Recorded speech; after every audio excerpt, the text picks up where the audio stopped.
So I can see a few people trickling in. We'll just wait till it's 4 and then I'll start exactly.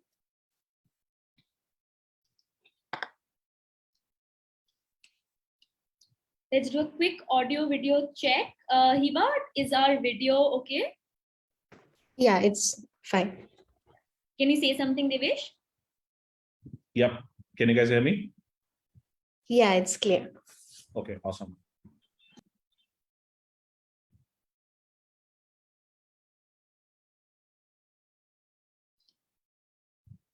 Okay, so it's 4 o'clock on a Tuesday, and we can begin our 49th edition of mojoSeries.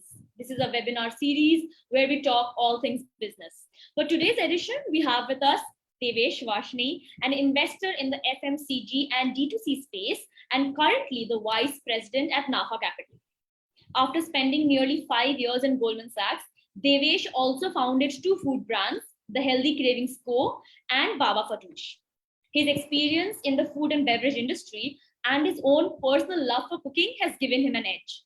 So for this very special session today, we welcome our viewers to ask him anything that you would want to know as a budding entrepreneur or a new founder on building a food brand from scratch and then scaling it sustainably. Thank you so much for joining us today, Devesh. Thank you for having me, Rahi. Pleasure to be here. How are you doing, Devesh?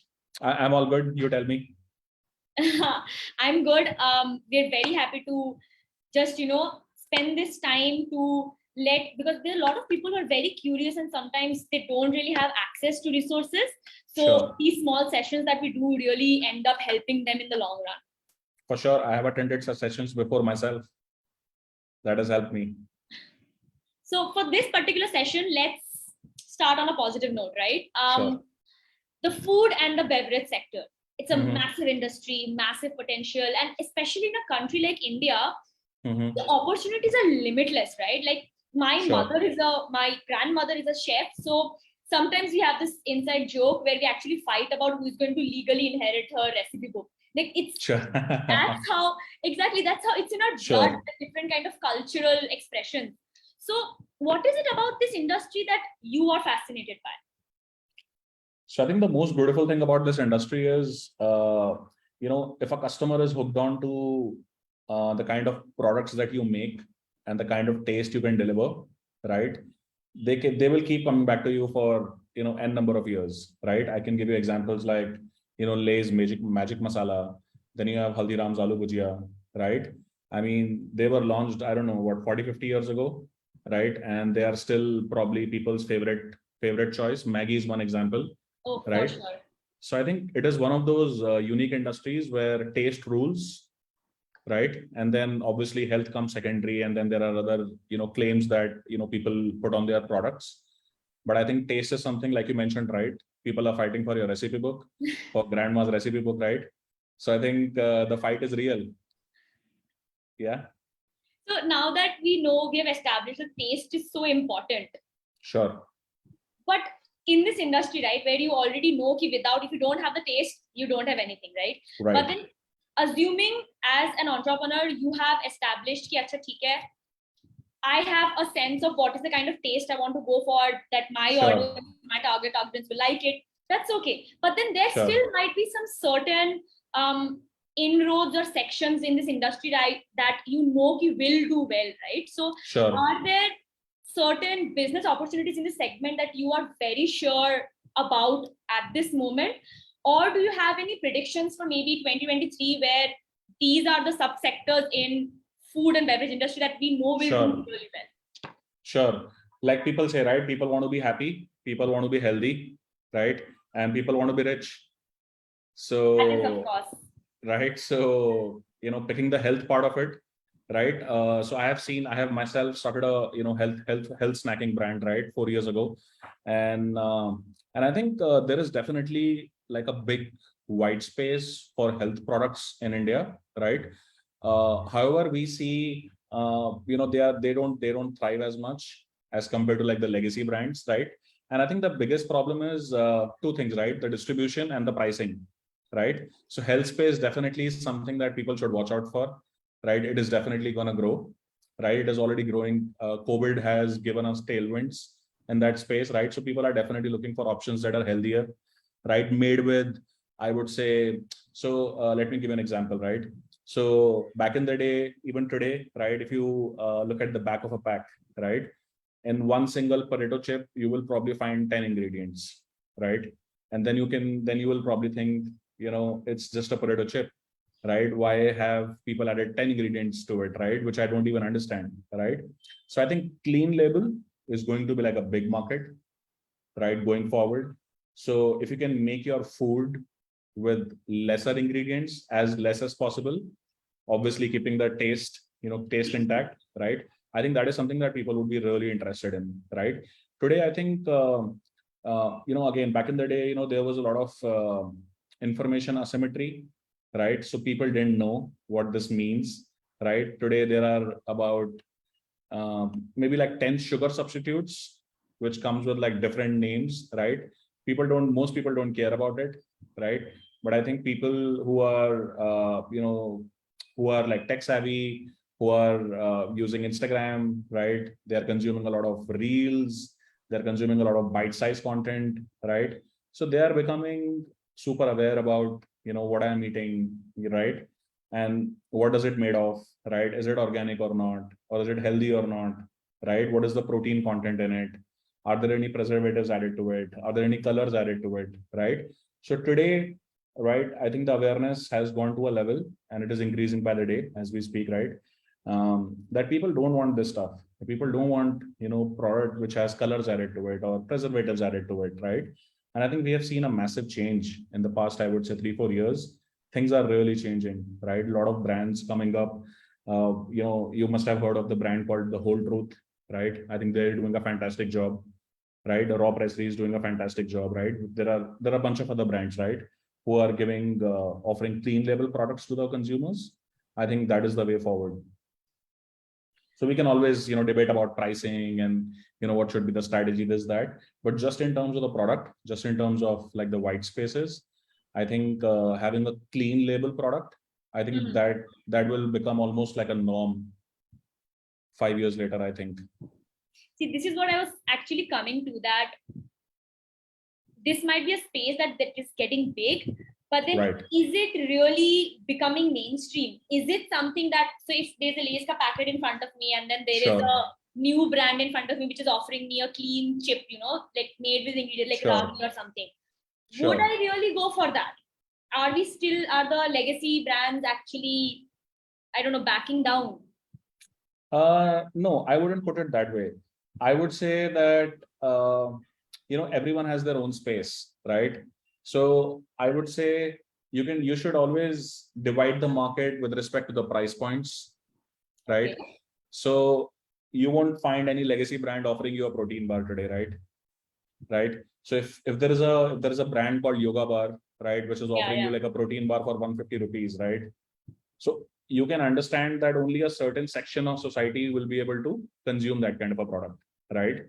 So thinking that protein bar will become massy, right, that will take a lot of time, right? Both in terms of the understanding of what people are eating or what people want, right, from their food.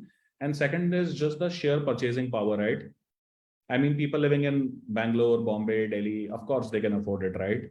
But as soon as you start going to like a tier 2, tier 3, tier 4 city, right, which is where 80% plus of our population is, right? Which is where your aloo bhujiyas and the Lays of the world or the Maggies of the world thrive, right? That is where they get the most volumes from, right? So yeah, so like like the newer brands might not be as big, today, but then you got to start somewhere, right? You cannot wait for the tailwinds, right? You keep doing your job, and then when the tailwinds come, right, you just take off. So build niches, like focus on super, like Absolutely. make sure that you have niches to go down and do not try the masses, do not try like a large audience, have a smaller subsection, focus, concentrate subsection. Yeah, I mean, I'll give you an example, right? Britannia has this biscuit called Good Day, right? Yeah. I'm seeing this, I'm 34, I'm seeing this for 34 years almost, right? This biscuit has not gone anywhere, right? It is still on the shelf, right? So until and unless you have some sort of a capability to really beat, that good day, right? It doesn't make sense to fight the big bull, right? Yeah, it doesn't make sense, right? So, and these guys are already, operating at such a large scale. These guys are pan India, right? Most of these brands, right? Dabur and your Britannia and your Nestle's, right? So they have achieved economies of scale, right? Which is what brings your, cost of the product down. And then you can eventually pass on that cost to the consumers, right? And hence they are able to sell it for 10 rupees, right? But if you see like a new brand, right? They launch their cookies or their biscuits or whatever, right? They're probably 5x the price for the same grammage, right? And it's not their fault, right? It's like you have to start from somewhere, right? And then as you pick up scale, if people really like your product, people will pay for it, right? And then obviously, right, based on the feedback, right, you iterate your product, right? Of course, Britannia also started somewhere. Absolutely, right? Which is what brings us to, so because all legacy brands started in a tiny office, maybe nobody like woke up and became rich. So what do you think is, I know this is going to be a huge question, but then if there is a mom and pop shop, sure, what will it take for that mom and pop shop to one day become a market disruptor? Okay. So I think the benefit of having a mom and pop store is you have a very strong community, right? So it's like a nucleus, right? So you start from the center of it, right? And then you start growing, right? So say, I'll give an example. I live in Bombay, right? So if you start a mom and pop store in South Bombay, right? I would suggest stay there. Don't rush into it, right? Just stay there for maybe an year, right? I'll give you another example, right? Theobroma is a great example. You guys have heard of Theobroma, right? Of course. So there is Nagarjuna in Bangalore, right? So all these places, they have stayed at their game for a while, perfected the product market fit, and then they thought about expanding, right? When you look at these brands now, today they are huge, right? They are making tons of cash, right? But then, so I think one big mistake that probably people who start small, right? Everybody wants to grow fast, right? So I think it's important to build like a strong community as you grow along, right? Without community, there is nothing, right? You cannot like keep running Instagram ads to acquire consumers, right? So there has to be like a base of community, right? Which is actually, spreading the word of mouth, right? And that is how people are coming to you. So I think in the food sector, that is the way to grow. So you can actually become a market disruptor. If you look at Theobroma, right? There weren't enough bakeries, even in the metro cities, right? But Theobroma has been, at their game for so long, right? That today, if they want to expand to 10 stores in 1 month, they can do that, right? They have the capital to do that. They probably have the know-how to do that, which is most important, right? I think capital is not a problem. If there's a good idea on the table, if there's a good product on the table, people are willing to take a bet on it, right? As soon as long as there is a consumer base for it, there's a repeat rate to it, right? So all those things are not a problem, right? The thing is that you got to like pace your growth in a way that it is in alignment with community, right? So I'll give you another example on that, right? Which you will see all around you, right? As soon as a brand starts to become famous, right? They want to get into just all sorts of categories, right? Even in just 2 years, they want to launch everything, right? I think that's not how it works, right? Especially in the FMCG space. Couple of reasons, right? You look at Lay's. Do you think Lay's cannot launch 10 other products, right? They are just present everywhere. You go to Kashmir, you will find a Lay's. You will go to Chennai, you will find a Lay's. You go to East, you go to West, right? And the only thing that would change is the price of the packet, right? In a rural area, you will find a 5 rupee packet. In a posh Bombay locality, you will probably find a 30 rupees, 40 rupees ka packet, right? But the product remains the same, right? And they are not trying to sell a protein bar to you. They are not saying that, hey, COVID has come, health is of utmost importance. So pivot karte hain, ye try karte hain, or what. So trying is good, experimenting is good, but just trying to dump product in the market, or just probably, making your investors happy that, hey, we are launching so many products, this and that, right? Getting into so many categories, that is probably not very helpful, right? So I think it's important to like focus on, what your expertise is. Are you saying that a lot of the times when a new brand tries to diversify too much, it's like they also do it because they want to impress an investor? I mean, it's like if you want to grow, you need money, right? Of course, yeah. And if you have only 3 products in your portfolio, you can only sell them so much, right? So what do? What is the first thing that comes to your mind? Let's launch more products, right? So, and I'll tell you where this thinking stems from. Okay, so I would say probably in the last 10 years, the market has become very open, right? Back in the day, if you wanted to reach out to a contract manufacturer, right, who has the machines, who has like the big imported machinery and all that, right, who can actually produce for you at scale, these guys were not as accessible as they are today.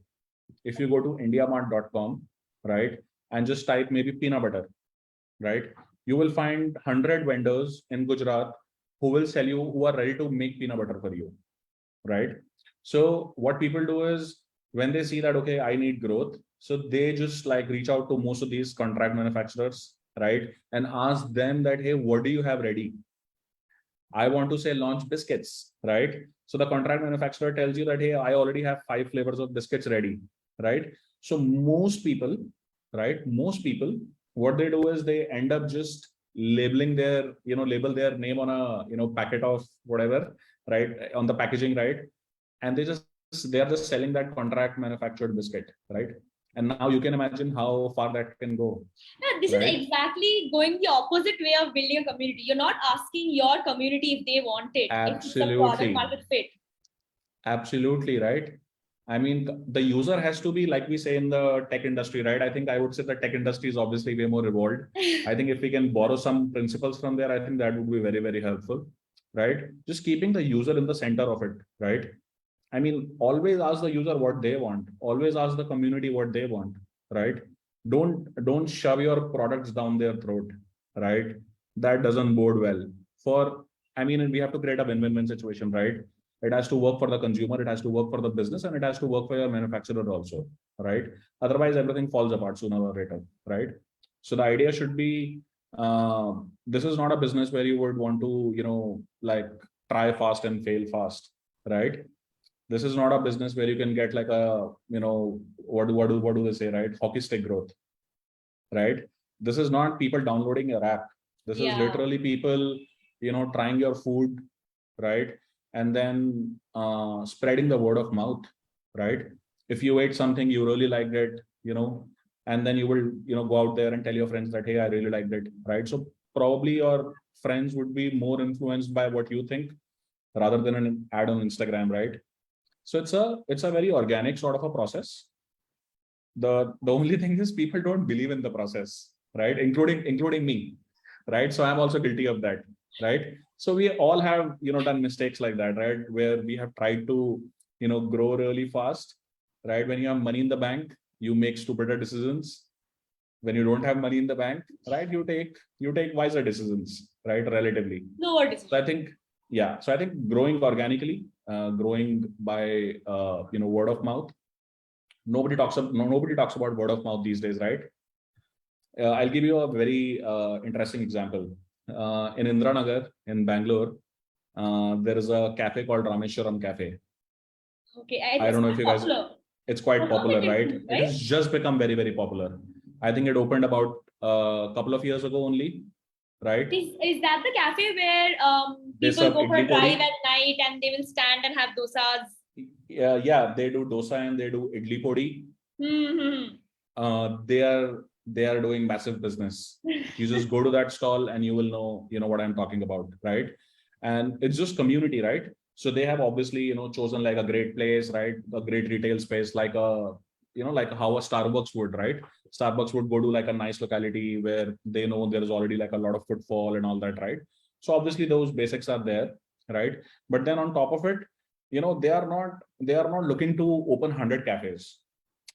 They are like, if my food is so good, people will come to me, right? They don't offer discounts. Yeah. They don't run like sale of 30%, 40%, 50% on their websites, right?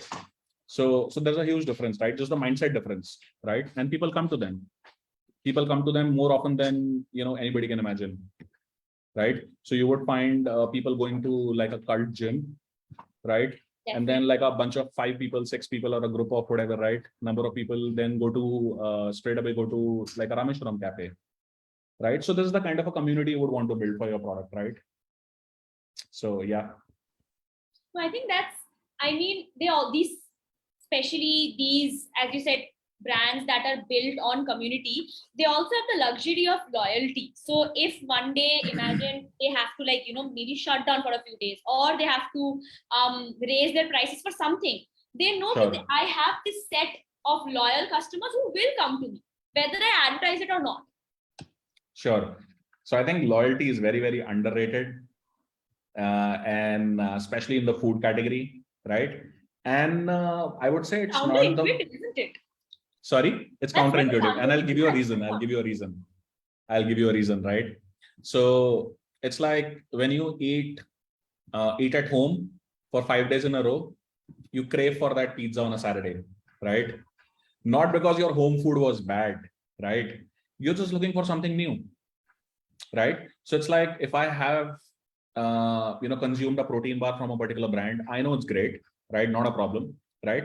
But then if there's a new protein bar, right, that comes into the market, I would want to try that as well, right? So it's not like I'm questioning the loyalty of the previous brand, right, that I was using or consuming, right? But it's more like just sort of curiosity, right? People want to try, right? And if they And end up liking it, then good for them. yeah, and given your internet audience is usually pretty young, right? They're always looking for discounts, right? And hence loyalty goes for a toss, right? Okay. So I mean, it's not just the brand. It's not really the brand's fault, right? But yeah, just the consumers are such, right? They want variety. So and hence, I would say, a topic connected to this is when this is how the industry is, and this is how the category is, and this is how people behave. You should not be burning a hole in your pocket to feed somebody else, if you know what I mean, right? I mean, this is a very, very profitable business, right? So I'm not saying this has like 70% gross margins and all that. All I'm saying is if I'm making something for 10 rupees and it is good enough, I can definitely, if my cost is 10, you would be happy to pay me 15. Yeah. Right. I mean, so yeah. So if the food is good, then it sells. I think I'm going to circle back to something else also that you said related to community. That because in this industry, especially in the food and beverage industry, because taste is the ultimate decider, that is Sure. also a very unique challenge that this industry faces. So not just because brand loyalty and community, technically every industry, every business should have, especially in the D2C space. You cannot imagine a Sure. D2C relationship without that loyalty or that, that organic. Not at all. There. Yeah, but taste is something, this thing, right? This people will not know how a burger tastes just by looking at the Instagram ad. So that's a unique challenge faced by the food and beverage industry, right? Sure.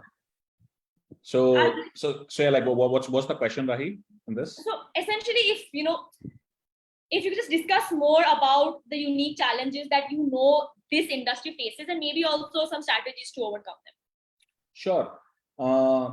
So like you mentioned, right? I saw something on Instagram. I saw like a nice burger, which was probably, I don't know, $300, right? Until unless I buy it, obviously I won't know how the burger tastes, right? So I have to buy it, right? And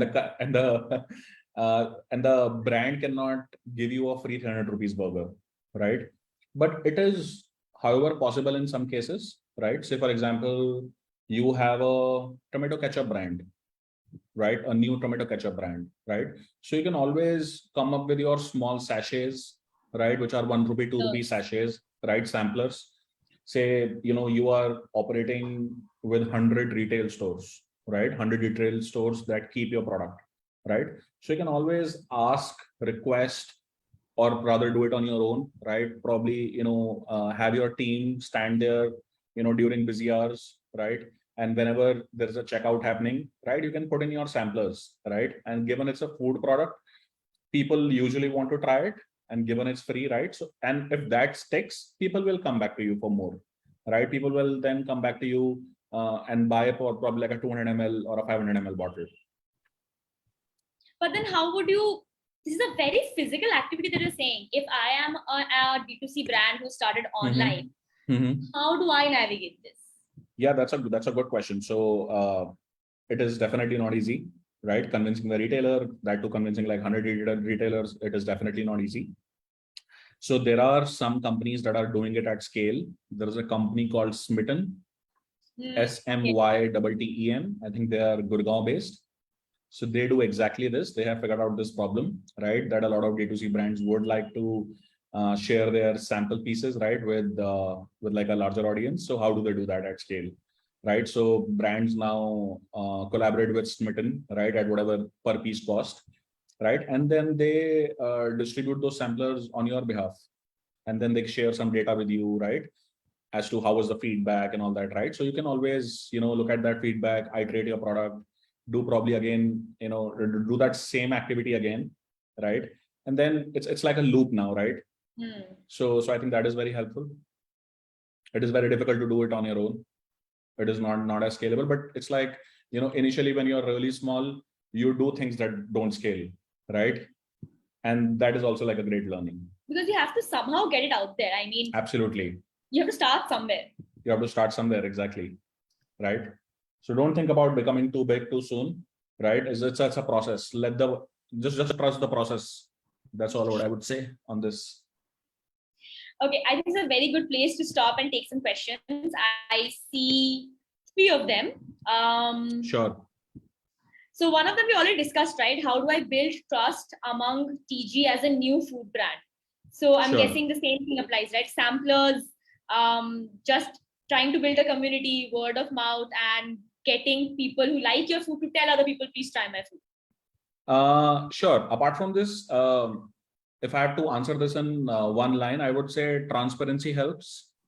Okay. When I'm eating my food, I'm looking for transparency, right?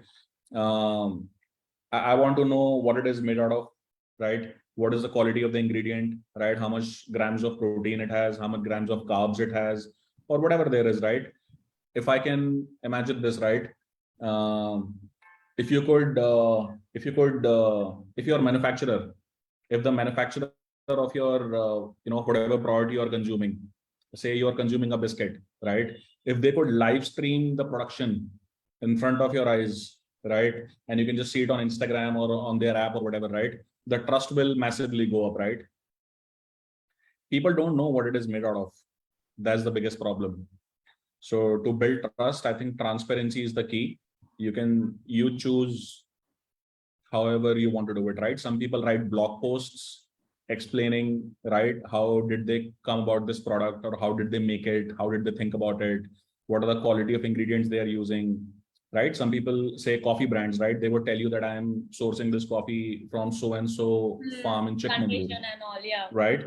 So mentioning the origin, right, doing the right thing, essentially delivering on your promise, right? Deliver what you promised. I think that helps. That's a part of transparency. So I think that really helps build a trust, within your TG. Okay, so people who are watching, try this, because I think it's a very nice hack that has just been put out there. Try putting out more DI, like behind the scene videos of the food that you're making, because if people can see what you're doing, they will trust you more, as Devesh said, right? Transparency is key. Absolutely, that helps. Okay, the next question. Which is the most profitable niche in the food business industry today? I mean, everybody's trying to figure this out, right? Okay. However, I would give you a framework. Sure, I would give you a framework. So it's like, how should I say? There's a multivitamin and there's a painkiller, right? Painkillers are usually more expensive, right? So what I mean to say is, if your product is more functional in nature, you can definitely charge more premium on that, and hence more profit, right? But if you're eating a biscuit just for the fun of it, right? I mean, you won't be able to charge a price for it, right? So I think the functionality of the product, if you say that, okay, my product is gluten free, right? So if somebody who has a gluten allergy, right, they would be very happy to pay a premium because they don't want to get sick, right? If you're claiming that, okay, this particular bar has 20 grams of protein, and if there is somebody who's going to the gym and their trainer has told them that, hey, you need to consume this much grams of protein every day, right? So say your trainer told you that, hey, you need to consume 100 grams of protein a day. And by say 10 p.m. or whatever, by dinner time, you realize that you've only consumed 60 grams, right? What will you do, right?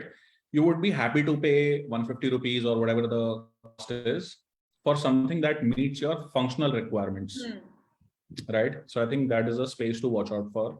And this is a framework that you can apply to a lot of other things as well. We love to Functionality see helps.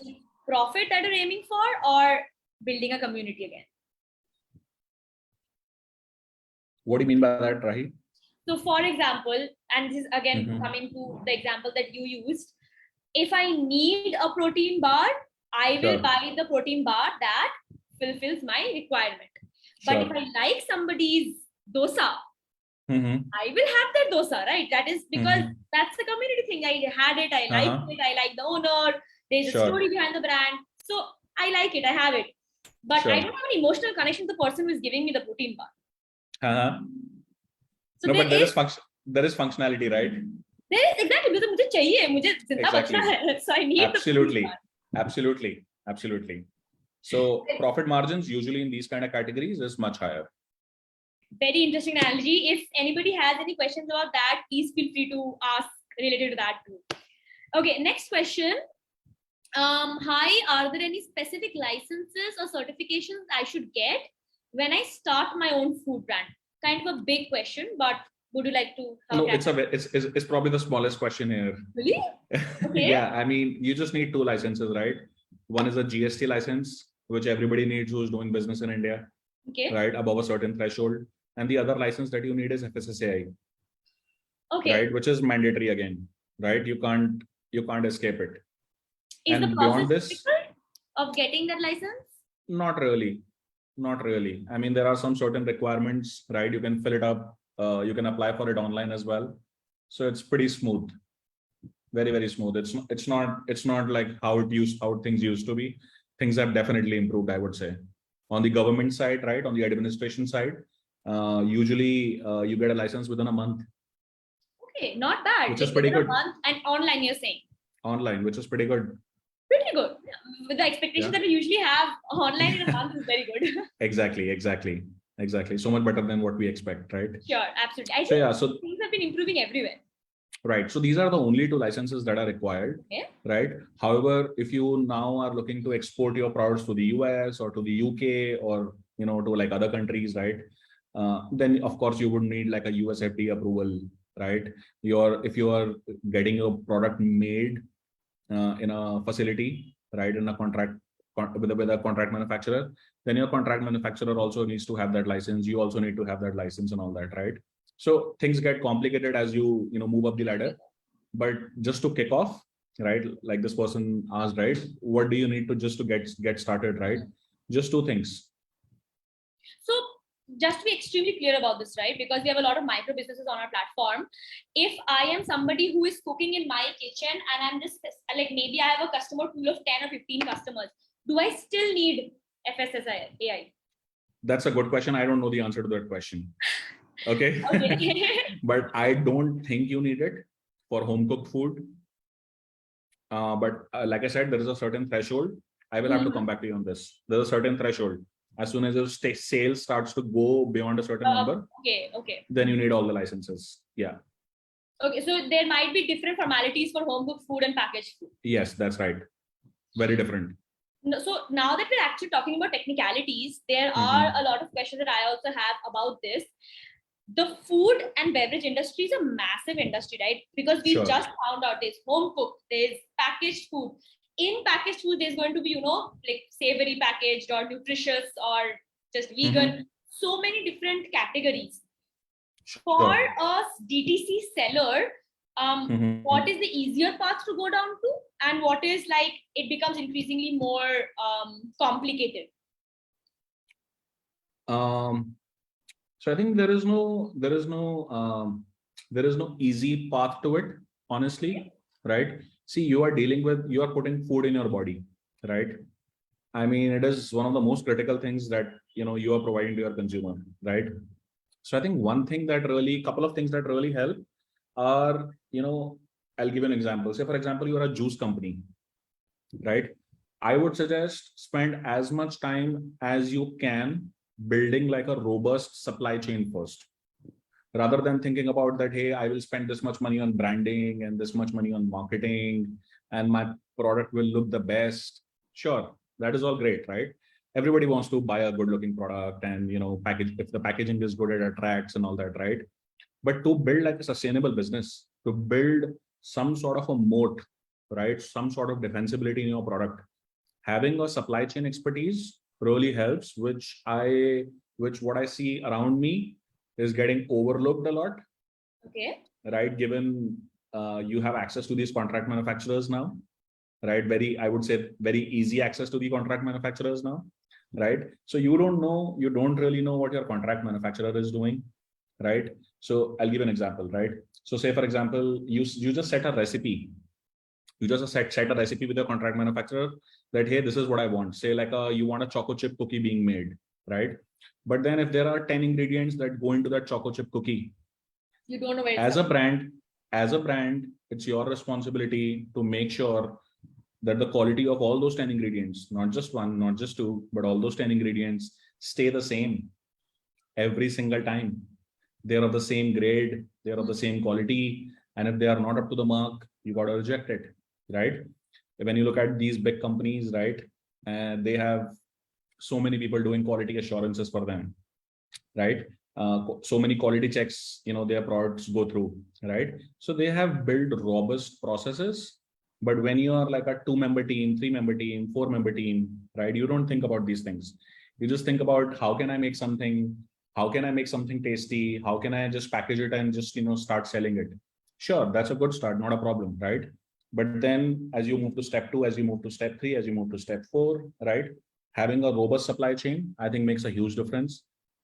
So it's not about what is easy to do on a DTC platform or a retail platform or whatever, right? The first thing there is the product. If your product is robust, if you're able to give consistent quality day by day, year by year. Consistent quality. I mean, if you consistent taste and quality both, right? If you, and in India, pricing too, right? Parle-G hasn't changed their price for so many years. Obviously, people would say that, they have reduced the grammage. So there is shrinkflation in the economy. Sure, there is. But what I'm saying is it's important, to give consistent quality out there every single time. Aloo Bhujia's taste hasn't changed. Maggie's taste hasn't changed, right? But when you are a new brand, right, you don't have all these processes in place. You don't have so much bandwidth or resources, right? So becomes really critical that you take care of these things and try and give a consistent quality, right? So, I mean, I'll give you an example, right? I bought something from your brand.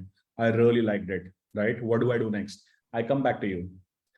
I again bought it, but this time the quality wasn't as good, right? What do you think now? Will I come back to you the third time? Probably I will look to switch, right? And that is exactly why people switch, right? That, okay, this looks okay. This is not delighting me as much, right? So then they try out other brands. So it's a process, Interesting. I think that's why, especially in today's time when consumer preferences pitch like that, if you lose them, you lose them. They're not going to come back to you after 4 or 5 tries again. Like no matter what. gone. Yeah, it's gone. No matter how many web push notifications you send them or discount offers you send them, they will not come back to you because they have plenty of choices, right? Supply is not a problem. So when you are living in a ecosystem where supply is not a problem, right, but demand is limited, then you got to be extra careful, right? with these things. Otherwise, you'll be wiped out. So yeah, let's focus on the supply chain part a bit more, right? Sure. Because you have stressed on the fact that it's so important. Mhm. What are some actionable insights that you would want to give to budding brands, right? Like 50-member teams or Uh-huh. 70-member teams. What are some Sure. actionable insights would give them to have a robust supply chain? Sure. Two things, right? First is have your like keep control under your team, right? Even if you are when the brand is small, right, you can always make it in your kitchen and sell it, right? But as soon as the number of consumers start to go up, right, you need either your own manufacturing facility, right, or you contract it out to somebody, right? So my first preference would be to have your own manufacturing facility. Okay. uh, Simply because there is more control, right? There is only one recipe of aloo bhujia. There is only one Maggie. There is only one Maggie masala. There is only one Lay's ka magic masala. Everything else is a copy, right? People have tried to replicate it for so many years, but they are still not able to, right? There is a reason why it sells, right? So one is the taste, obviously.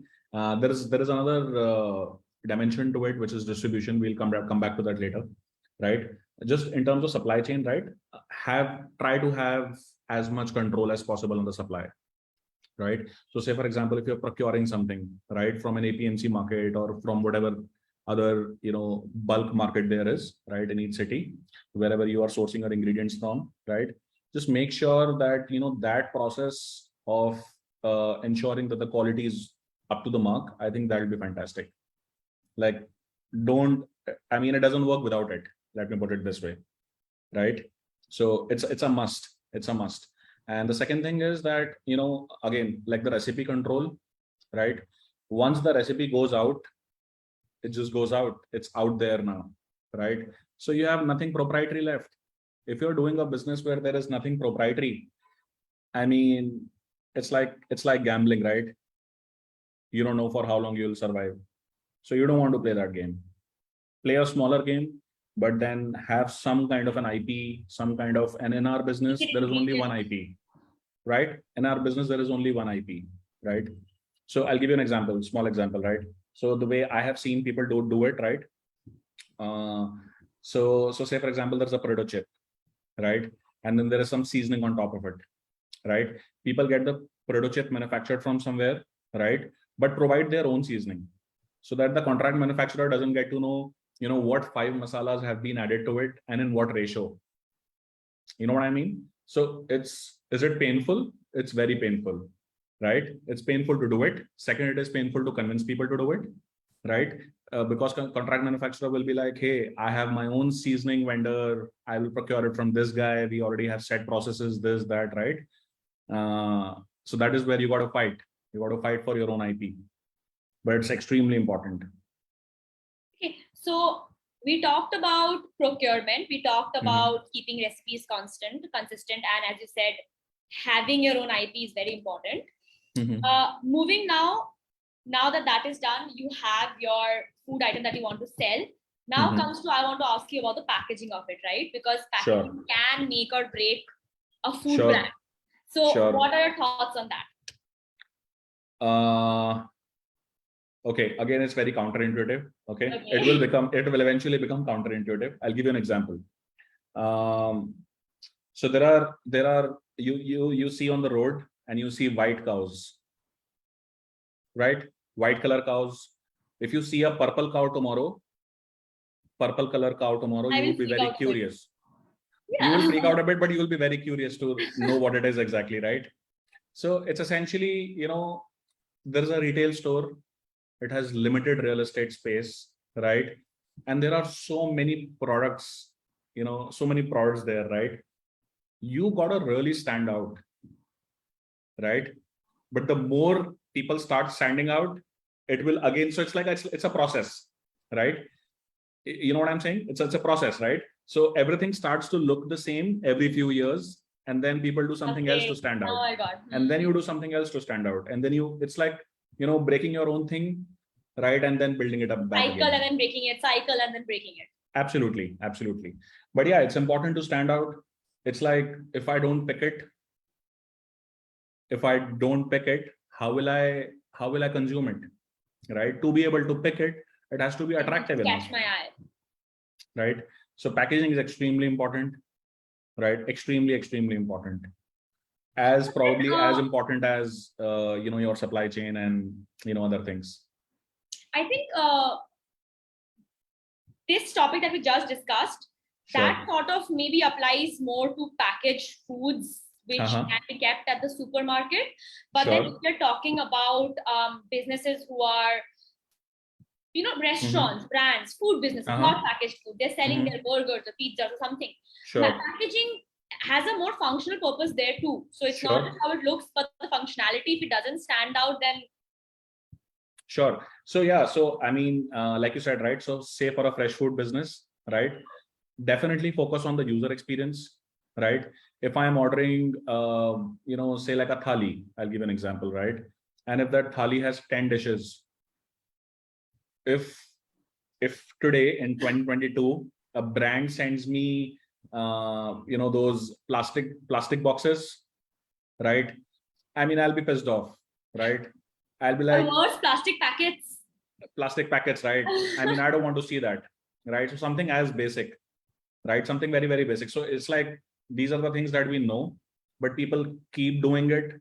People still do it even today, mainly because of cost, right? Yeah. Not that they don't know, right, that there is better packaging available in the market, right?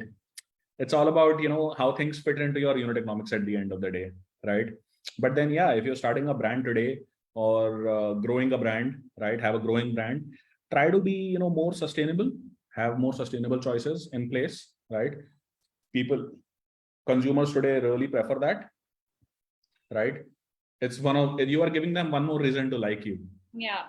right, rather than one more reason to hate you, right, or not come back to you, right? I have seen a bunch of consumers expressing their you know expressing their grief rather about wasting so much of plastic packaging. Every now and then they order from outside, right? So I'm seeing this at scale now. So this is definitely something to be taken care of when you are thinking about your packaging. But as you Have said, like paper packaging, cost right? is Yeah, it is getting better, right? It is definitely getting better, right? Again, it will take some time to reach economies of scale, where you will see just paper everywhere probably, or items made of bamboo everywhere, right? But only when it reaches a certain scale, the cost will come down. But then the question is, what do you do in between, right? Again, you have to start from somewhere, right? Make lesser margins today, but you cannot compromise on a packaging, right? It's like compromising on a brand. If I say that, okay, I am still going to use plastic packaging because it's cheap and whatever, right? Then, I mean, you're just losing the plot. You're losing the bigger picture, right? That's essentially taking a shortcut. Shortcut, yeah. Take a shortcut. You're trying to take a shortcut, yeah, but it doesn't work. Probably a company which is already, much larger, they have been using plastic packaging for, 20, 25 years. And, in 2022, now we see that, a lot of people are taking initiatives to reduce the overall plastic consumption and all that, right? So for them, you can give them, everybody's coming out with statements, right? By 2025, we'll be carbon neutral, or we'll be plastic free, and this and that, right? So when such bigger companies are taking initiatives, right? So you you are already at the edge of innovation, right? You cannot be regressive in your thoughts, right? So that helps, having like a sustainable packaging, like more functional packaging, focus more on the user experience. Yeah. I think that helps, goes a long way. Okay, so now that we're done with packaging, next is distribution. But before we come to that, we will quickly do another very quick Q&A. So maybe like 30 seconds per answer, okay? Sure. Let's see. That's distribution. I'll skip that. Stand up from computer. Again, it's another marketing channel question. Okay, so luckily most of the questions I see are about distribution. So let's discuss that. If we see that somebody, like they've skipped a question, we'll come back to that, right? Sure. So now that you have your packaging set, you have your food set, and we starting our session, we already discussed, right? It's difficult acquiring new customers. You have to first build a community. So how do you do that? How do you market your food product? How do you make sure that my food, my packaged food, fresh food, like take your pick, how do I get it to more and more people? Sure. So like I said earlier, right? Don't push. Push doesn't work. Rather, push doesn't work for too long. It has to be a pull. When I visit Bangalore, Nagarjuna guys don't call me, right? I go there with my choice. That Ramakrishna cafes, Rameshwaram cafe, right? They are not calling people, right? So we have to figure out the reason why people are coming to them on their own voluntarily, right? So I think that matters a lot. So what happens with distribution, right? I will first talk about the packaged food, right? Quickly. So it's like, imagine, right? You are in a city, right? And you say a product is priced at 50 rupees plus. Even in a city like Bombay, there are only about 700 to 800 stores that can keep your product. Okay. Because only these many stores get the kind of customer you need who can actually spend 50 rupees on a product, right? So it becomes challenging. So what I mean to say is distribution is everything. Like distribution is everything. Imagine you have a great brand, you have a great product, but you're still not able to reach consumers, right? But it is still better, right? In the sense that you need some sort of a pull, right? Say, for example, if your sales guy, if your sales team member, right, is going to a store to place your product, right? If imagine a scenario, you are that retailer, right? And your loyal customers in past few days or past few weeks have already come to you and asked for that product, right? So it becomes much easier as a retailer, right, for me to take a call that, okay, I already know that some of my consumers are already asking for it, right? So when my sales guy goes to sell, it becomes a much easier task for that guy. Whereas trying to push something in the market which nobody knows, right? So it's step by step. First, build a community, like a loyal community, right? And some of them will be your ambassadors, right? These ambassadors are the kind of people who are, looking at Instagram, finding out new products, probably ordering them once in a while, and then going to a retailer asking for it, right? A retailer has no choice but to serve the consumer, right? So it's more psychology than anything else, right? And so that is one. And the second thing is, it's like start from a small locality, right? Don't spread yourselves too thin, right? I'll stop If you you're right there, Devesh. When you talk Sure. about this, the small locality part and sending a sales guy, so I think थोड़ा सा हमें pull back करना होगा because our audience mostly is maybe starting out online, Instagram पे वो लोग अपने recipes डाल रहे हैं, photos डाल रहे हैं. उनके point of view से how does this creating a community work? Sure. So I think people should leverage WhatsApp. Okay. I think it's a very, very simple answer to it, right? There is no rocket science here, right? So if I have a community of say 100 people who like my cakes, right? If it's my birthday and I've ordered a cake from somebody and there are 10 people, right, whom I've invited, right, to probably eat that cake, right? I mean, there's a natural word of mouth, right? Yeah. Everybody will ask you, hey, whom did you order this from? Right? And that is how you build a community, by word of mouth, right? You share the baker's number or their Instagram handle or whatever, and then they reach out to that, baker either on, Instagram or on their WhatsApp, right? And that's how, you start adding customers, right, in your community. So your community is your consumers then, right? Community is also your ambassadors. They're also your customers, right? So it's very easy to do. I'll be honest. It's easy to do.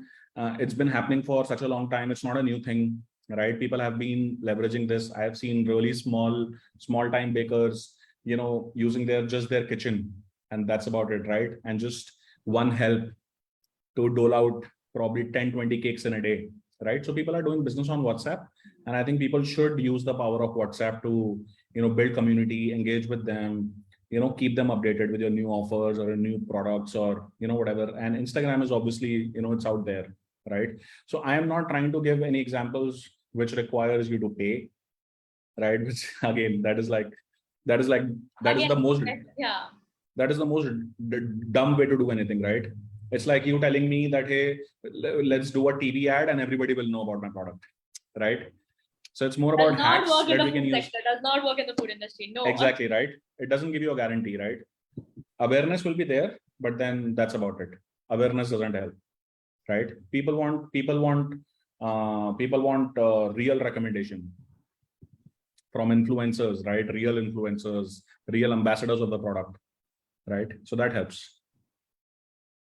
So I think from what, if I had to, I know it's complicated, but if I had to like tell you in a nutshell, what I understood from this session is that if you have a good, if you're monitoring your supply chain well, and if you're consistent with your taste, then the only thing that you need to grow your brand, which is compulsory, whether it's an offline business, online business, in food, that is the taste. If people like your food, they will recommend it. That's about it. Absolutely. Rest everything comes as step 2, step 3. Everything else is additional feature, right? But your base has to be like really good taste, consistent quality, right? No packaging issues, like everything about my experience. If I'm experiencing something for the first time, right? If you want to better my experience, you are most welcome. But don't downgrade it or don't play with it, right? Try to be more consistent, right? Yeah. As consistent as possible. People like predictable stuff, right? Humans like predictable stuff. Nobody likes surprises, especially with their food. Especially with their food, right? I mean, you look at a cake, it looks beautiful, but you take a bite and you're like, oh, it's horrible, right? You're just goes off, right? Okay. We have very less time, but I think we've covered quite a lot of what we were aiming to do. Let me just quickly go to the questions.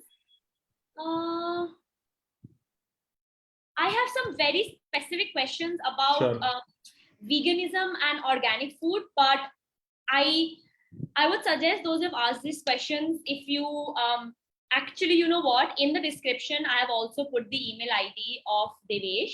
If you are a founder who wants maybe feedback on your product, or if you want to see if it's investor friendly, then Devesh, they can reach out to you anytime. Absolutely, right? Absolutely. Most welcome. So the email ID is there in the description. If you have any food related questions, then please reach out to Devesh. Before we end, I think one question we should have answered, we should have asked like long time ago. 1 second. Okay, so as an ending question, because right now we are on Zoom, we're not doing a live call, and we spoke a lot about right now DTC brands sprouting up online, right? So for you in the food and beverage industry, how has digital technology acted as a very empowering force, especially for these, these grandmothers who are starting a side business, or mothers, or these very small teenagers who want to try out their own businesses? Like, how have you seen that change in front of your eyes, like over the last couple of years? It's massive.